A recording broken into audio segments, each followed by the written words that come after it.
Gen yon bon policier nou ouais, ka ve Ariel la. Faiblesse presque touye oui.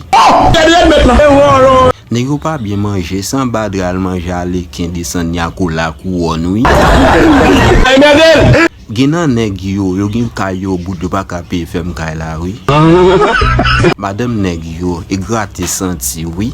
Et tandis que Madame Bandi yo a bien passé, y a bay job oui.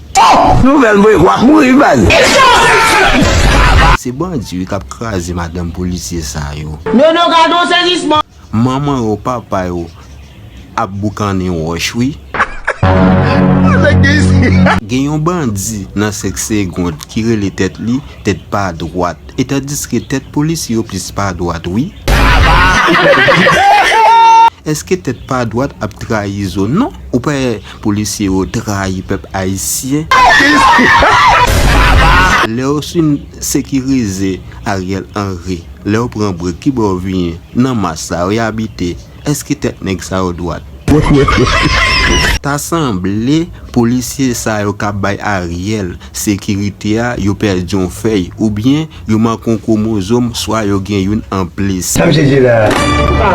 Policier ça yo son bon petit grand goût yo la ge 25,000 goud nan main yo pour yo tirer frère yo accès yo.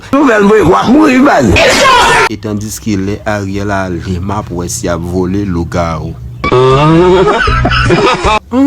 Kounya moi me comprendre ça que fait nèg yo a bloqué l'école en Haïti, c'est parce que nèg préparatoire préparatoire D yo vle dans la police.